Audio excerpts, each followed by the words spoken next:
So, welcome everyone, and I congratulate you for being in the Sabbath, being in the time when you prioritize your spiritual growth. It feeds us to be here together, to focus on the truth of being, the infinite goodness of God, the possibility that we hold as human beings to have a spiritual experience in this human body. So please praise yourself, appreciate yourself, see the Christ in yourself. I light this candle. This is our inner being, our awareness, and our connection with God. It is the spirit that makes our heart beat, and it is the love that we share with each other.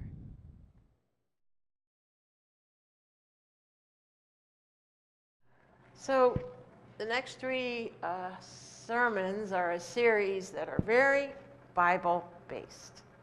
A closer look at the life of Yeshua. Now, I find that when I'm trying to get my mind around something really complicated and big, you know, like the Bible, I start at the end and go backwards, you know, because like if you're reading a book on physics or some scientific theory, if you grasp the point that they're trying to make, the case that they're building, what they're moving toward at the end, then it's not as arduous to get through all the points that lead up to it, I find. Anybody ever done that? Start at the end and go backward? James is nodding. Yeah. And think of this. You know, the people who were converted to Christianity in the early days of the movement, the Jesus movement, that's how they were introduced. From the end forward, they were told, there was this man who died and he came back to life, Yeshua, and then they learned, they filled in the blanks, you know. They filled in the blanks. So if we look at the final events in the Gospels, what do we find? I find it very confusing. Let's first look at what each of the Gospels tells us as a body of work. Matthew is the Gospel that was written for the benefit of Jews, to prove to them that Jesus was the fulfillment of prophecy of the Hebrew people. Mark is the Gospel that was found that was kind of a copy of Matthew, but skipped a lot of the details. There's nothing in Mark that is not in Matthew, but it's a little more streamlined, and I find, you know, it's kind of pales by comparison to Matthew. But then Luke is the Gospel that was written for common people, for everybody, for the people who weren't Jewish, who were Jewish, who were rich, who were poor, who were powerful, who were at the bottom of the social hierarchy, for everybody. That's why Luke begins with the angels revealing the message to the shepherds in the field. And then John is the Gnostic Gospel. John is the Gospel that is told from an awareness of spiritual illumination, not so much as a historical account, as a journal, but as a revelation. In the beginning was the Word, is how it starts, and the Word was made flesh and dwelt among us. Very different from the other Gospels. So, in the Gospel of Luke, the Gospel for the common man, after the crucifixion, there's this story of men on the road to Emmaus. How many of you are familiar with that story? Some of you a little bit. Because I really want to tell you how this goes, because it's really so sweet. Now, on the same day that Mary saw Jesus outside the tomb, Two of them, and they weren't disciples, but they were followers of Jesus. Two of them were going to a village called Emmaus, about 7 miles from Jerusalem, and talking with each other about all these things that had happened. While they were talking and discussing, Jesus himself came near and went with them, but their eyes were kept from recognizing him. And he said to them, "What are you discussing with each other while you walk along?" They stood still, looking and sad. They stood still, looking sad. Then one of them, whose name was Cleopas, answered him, "Are you the only stranger in Jerusalem who does not know the things that have taken place there in these days?" He asked them, "What things?" They replied, "The things about Jesus of Nazareth, who was a prophet, mighty in deed and word before God and all the people, and how our chief priests and leaders handed him over to be condemned to death and crucified him. But we had hoped that he was the one to redeem Israel. Yes, and besides all this, it is now the 3rd day since these things took place. Moreover, some women out of our group astounded us. They were at the tomb early this morning, and when they did not find his body there, they came back and told us that they had indeed seen a vision of angels who said that he was alive. Some of those who were with us went to the tomb and found it just as the women had said, but they did not see him." Then he said to them, "Oh, how foolish you are, and how slow of heart to believe all that the prophets have declared. Was it not necessary that the Messiah should suffer these things and then enter his glory?" Then, beginning with Moses and all the prophets, he interpreted to them the things about himself and all the scriptures. Wouldn't you love to have heard how he interpreted that? He went through all of the law and the prophets, Isaiah, Jeremiah, Ezekiel, prophesying the coming of a Messiah, a Savior who would avenge the Hebrews. You know, I don't find anywhere in the study of Bible, and I called Bob Whitlock to ask him, he didn't know.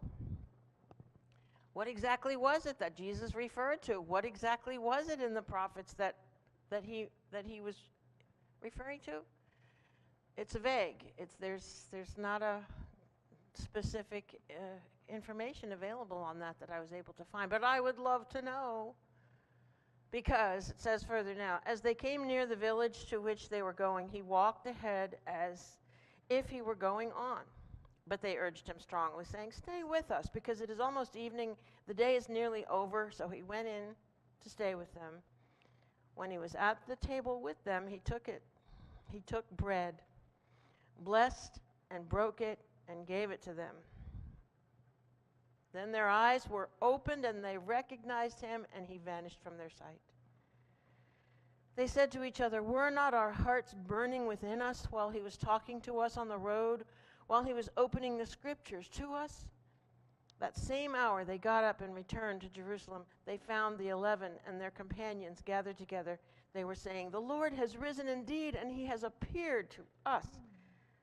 Then they told them what had happened on the road to Emmaus and how he had been made known to them in the breaking of the bread. And that's another mystery.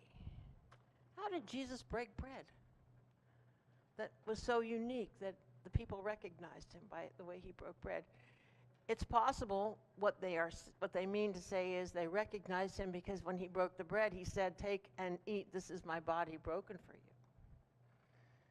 But it doesn't say he said anything, but maybe he did. But I'd love to go back in the Akashic records and see that scene, because they did not recognize him until he broke bread. And then he disappeared. You know, there's an exercise that they do in these retreats at the village where they send people out on what's called an Emmaus walk. And you pick a partner or two and walk the loop that goes around down through the woods and then back up to the courtyards. And speak with each other personally and authentically, kindly, openly. This was a moment. This was a moment post-resurrection when Jesus revealed himself, when he touched down, when he fulfilled what he promised. It seems like he was in this position of irony, and the gospel writers make a point of saying that when he first appeared to his disciples, they did not believe it was really him. They told others who weren't there, who did not believe this had happened. You know, he was in a position to say, dude, I told you this was what I was going to do. Why is it so hard for you to get it? You know, how many times did he say? That's another thing that I couldn't track down. How many times did Jesus predict his crucifixion and resurrection, his death and resurrection in the scriptures, over and over? And there he is trying to say, hey, it's me. I did as I told you I was going to do. And they did not receive him right away. Now there's another event that happened that is post-resurrection. And this is in the Gospel of John. And it's so spiritual, I think, because he does a miracle there. How many of you, now this is actually on the cover of your program folder. Do you recognize that story, what that illustrates? That's Yeshua on the shore, and there's supposedly 7 disciples in the boat, and they've been fishing all night. And he has a little fire there on the shore, and he calls to them and he says, have you not caught any fish, children? And they said, no, we've been fishing all night, we haven't caught a thing. And he says, put your nets on the other side of the boat. And instantly the nets are filled with fish so heavy that they can't even lift the net into the boat. And then they say, it's the Lord. And so they hurry back to the shore, and he says, put some of your fish on the fire and let's eat. And they do. And it says 153 fish. Oh, did they stop to count them? And then, when they had finished their breakfast, Jesus said to Peter, Simon, son of John, do you love me more than these? And we take that to mean, do you love me more than the other disciples love me? Now you will recall, in all 4 of the Gospels, when Jesus is gathered the disciples before he's arrested, it recounts that he told them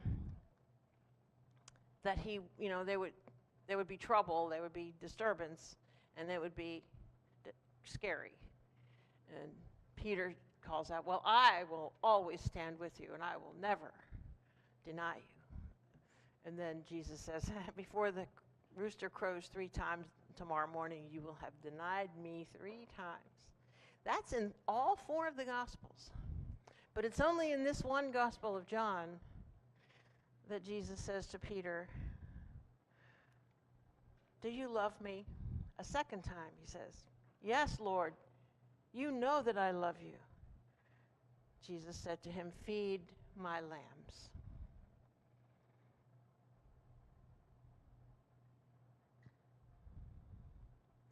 He said to him a third time, Simon, son of John, do you love me?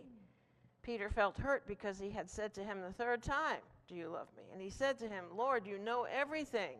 You know that I love you. Jesus said to him, feed my sheep.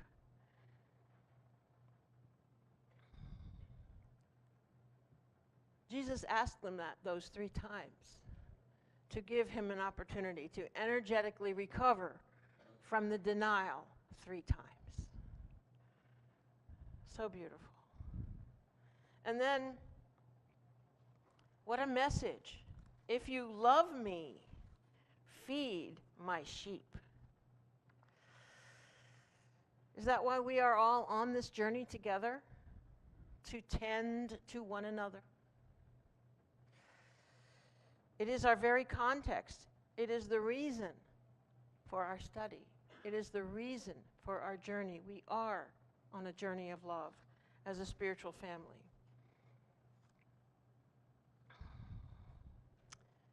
Yeshua had said to them on many occasions, I'm going to be killed. And that is our takeaway today. Being open and receptive to the living Christ presence in ourselves, in each other, in all that is around us. It is a choice. It is a state of consciousness. It is a constant process. And it is the most accelerated path of growth. Just as his followers, when he was living, were not immediately ready to receive him, humanity is still wrapped up in illusions and addictions, in dramas based in fear and addicted to power, the consciousness of self. Love is the transforming power that lifts us out of this state of limitation and restores us to peace, wholeness, and fulfillment. This is what Yeshua the Christ demonstrated. This is what we are destined to attain. Amen.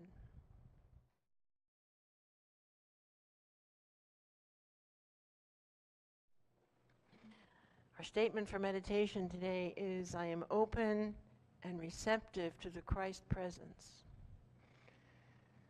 So let us relax. Allow our bodies to be completely at peace, comfortable, hydrated, oxygenated as we breathe deeply. And visualize our bodies filled with light.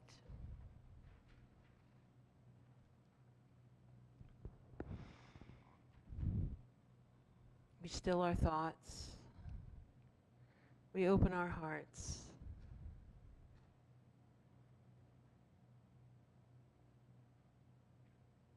And let us say our statement for meditation together. I am open and receptive to the Christ presence. Together, I am open and receptive to the Christ presence. And we say that silently in our hearts now.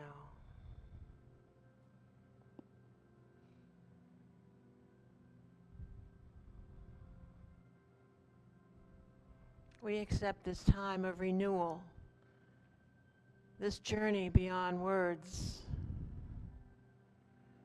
bathing ourselves in the love, continually pouring from on high.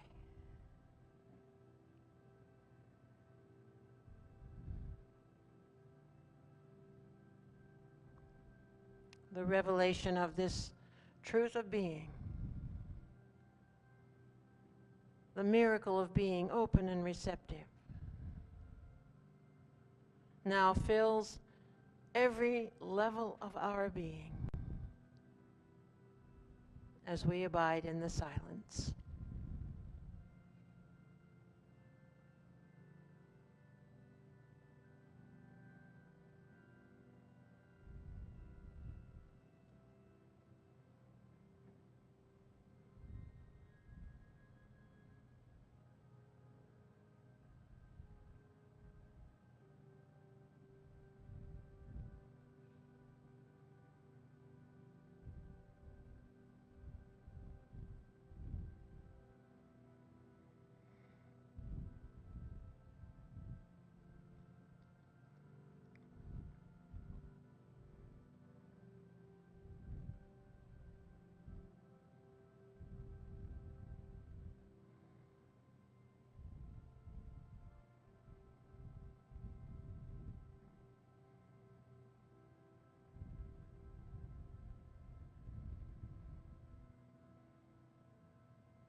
light that heals, light that reveals, light that is the very essence of love itself, fills our lives, guiding us, inspiring us, moment by moment. Thank you, thank you, thank you. And so it is. Amen.